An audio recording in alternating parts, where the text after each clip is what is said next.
Bonjour à tous, bienvenue à notre méditation quotidienne. Nous sommes aujourd'hui, comme nous l'étions hier, avant-hier et depuis plusieurs jours maintenant, dans la première lettre de Pierre, une lettre extraordinaire qu'il vaut la peine de méditer.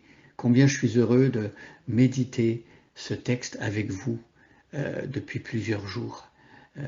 Je prie que vous puissiez retourner dans ce texte, reprendre tous ces versets qu'on a médités depuis plusieurs jours et laisser ces vérités de 1 Pierre pénétrer votre cœur, votre esprit, pour transformer votre vie.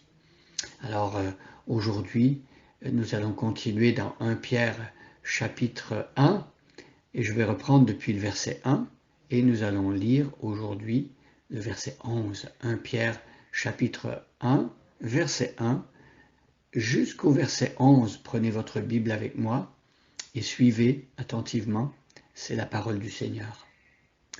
Pierre, apôtre de Jésus-Christ, salue ceux que Dieu a choisis et qui vivent comme des résidents étrangers, dispersés dans les provinces du Pont, de Galatie, de Cappadoce, d'Asie et de Bithynie. Dieu le Père vous a choisi d'avance, conformément à son plan, et vous avez été purifiés par l'Esprit pour obéir à Jésus-Christ et bénéficier de l'aspersion de son sang. Que la grâce et la paix vous soient abondamment accordées. Béni soit Dieu, le Père de notre Seigneur Jésus-Christ. Dans sa grande compassion, il nous a fait naître à une vie nouvelle pour nous donner une espérance vivante par la résurrection de Jésus-Christ. Car il a préparé pour nous un héritage qui ne peut ni se détruire, ni se corrompre, ni perdre sa beauté. Il le tient en réserve pour vous dans les cieux, vous qu'il garde par sa puissance au moyen de la foi en vue du salut qui est prêt à être révélé au moment de la fin. Voilà ce qui fait votre joie, même si actuellement il faut que vous soyez attristés pour un peu de temps par diverses épreuves. Celles-ci servent à éprouver la valeur de votre foi. Le feu du creuset n'éprouve-t-il pas l'or qui pourtant disparaîtra un jour? Pourtant votre foi qui a résisté à l'épreuve a une valeur beaucoup plus précieuse. Elle vous vaudra louange et gloire et honneur lorsque Jésus-Christ apparaîtra.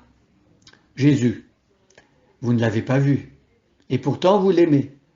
Mais en plaçant votre confiance en lui sans le voir encore, vous êtes remplis d'une joie glorieuse et inexprimable, car vous obtenez en retour votre salut qui est le but de votre foi. Ce salut a fait l'objet des recherches et des investigations des prophètes qui ont annoncé d'avance la grâce qui vous était destinée. Et voici le verset pour aujourd'hui. Ces prophètes donc cherchaient à découvrir à quelle époque et à quels événements se rapportaient les indications données par l'Esprit de Christ. Cet Esprit était en eux et annonçait à l'avance les souffrances du Messie et la gloire dont elles seraient suivies. Alors on a ici quelque chose de très très intéressant.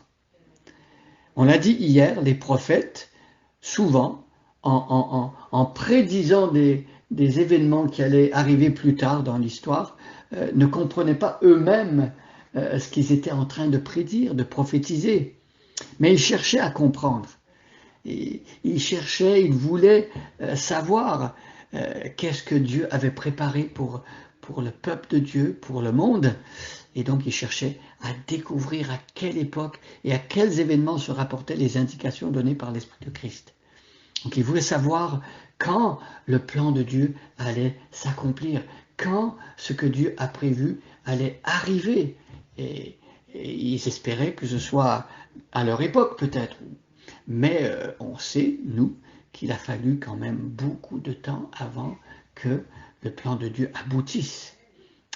Certains des prophètes ont prophétisé et ce qu'ils ont prophétisé s'est réalisé dans la vie de Jésus parfois 1000 ans plus tard, parfois 5, 6, 700 ans plus tard.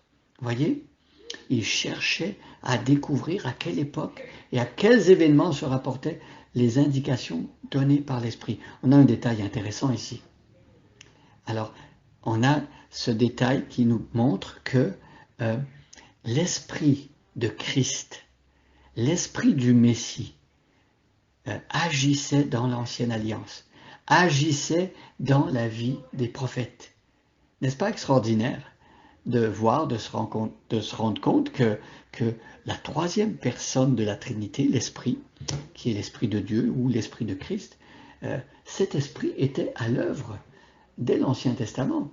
Alors, on peut s'imaginer que l'Esprit a commencé à agir à la Pentecôte. C'est vrai qu'à la Pentecôte, l'Esprit agit d'une manière particulière, conformément à ce que Dieu avait prévu et même que les prophètes avaient annoncé, comme le prophète Joël, par exemple, dans l'Ancien Testament. L'Esprit a été répandu sur tous les croyants.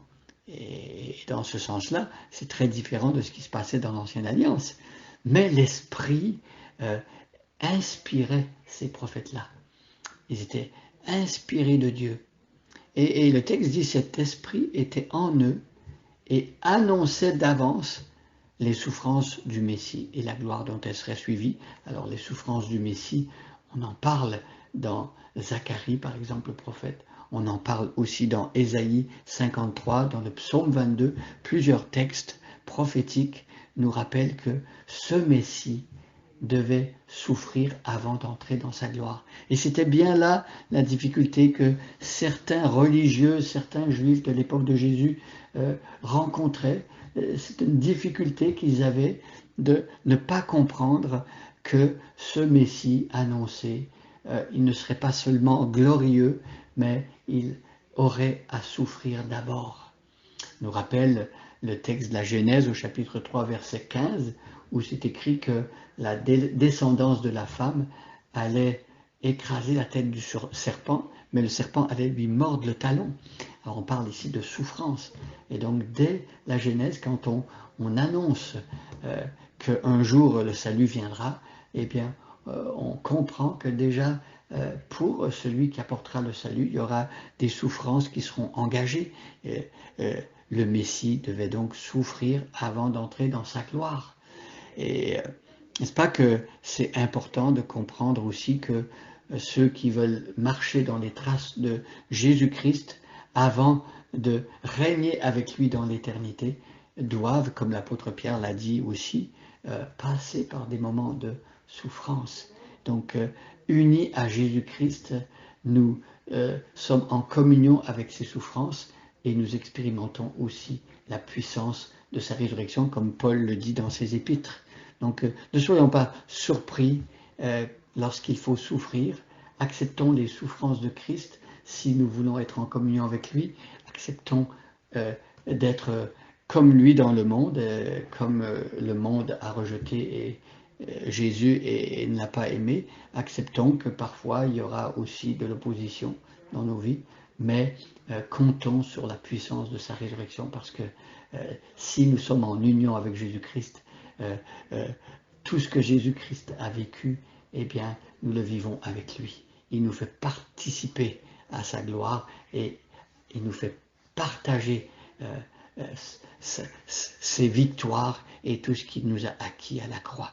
Alors nous sommes reconnaissants pour cela. Bonne journée à chacun et à chacune et soyez bénis.